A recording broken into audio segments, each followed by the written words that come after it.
Masyarakat awam, terlebih yang berada di luar Pulau Jawa, sering merasa terheran-heran kenapa orang-orang di Jawa Barat tidak berbahasa Jawa, bahkan terkadang menolak disebut sebagai orang Jawa, padahal sejatinya mereka tinggal dan hidup menetap di Pulau Jawa.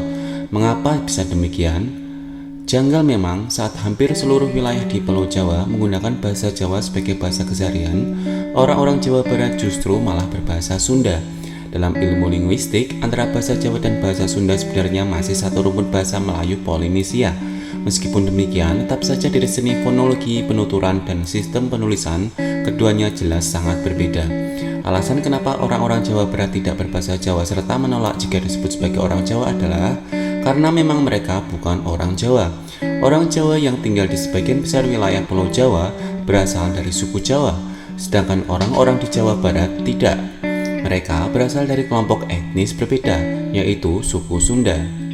Mereka sudah sejak lama tinggal di wilayah barat Pulau Jawa yang dikenal sebagai Tatar Pasundan. Tom Pieres, seorang penjelajah Portugis, dalam catatannya Summa Oriental pada abad ke-16 menjelaskan bahwa Tatar Pasundan adalah tanah ksatria dan pelaut pemberani. Mereka jauh lebih terkenal dibandingkan para ksatria atau pelaut dari Jawa. Menurut Pieres, orang Sunda pada masa itu selalu bersaing dengan orang Jawa, begitu pula sebaliknya. Dalam keseharian, antara orang Jawa dan Sunda tidak terlalu akrab dan berteman, namun tidak pula bermusuhan. Mereka mengurus urusannya masing-masing, mereka saling berdagang, tetapi ketika bertemu di lautan sebagai seorang perompak, pihak yang lebih siap akan lebih dulu menyerang. Serangan biasanya terjadi di wilayah perairan Cimanu, tak peduli betapa erat hubungan atau pertemanan di antara keduanya. Karena memang bukan bagian dari suku Jawa, suku Sunda berbicara dengan bahasanya sendiri. Penyebaran bahasa Sunda banyak dipengaruhi oleh peran politik dari kerajaan yang bertahta di Tatar Pasundan. Sebagian wilayah barat Jawa Tengah, khususnya Brebes dan Cilacap, menggunakan bahasa Sunda karena dulunya berada di bawah kekuasaan kerajaan Galuh. Masyarakat di dataran tinggi Dieng di Jawa Tengah juga menggunakan bahasa Sunda hingga abad ke-6 Masehi. Hal ini diketahui dari sumber nama Dieng yang berasal dari kata dalam bahasa Sunda kuno Diang. Seiring transmigrasi dan imigrasi yang dilakukan etnis Sunda pasca kemerdekaan, membuat penggunaan bahasa Sunda terus meluas hingga luar Pulau Jawa.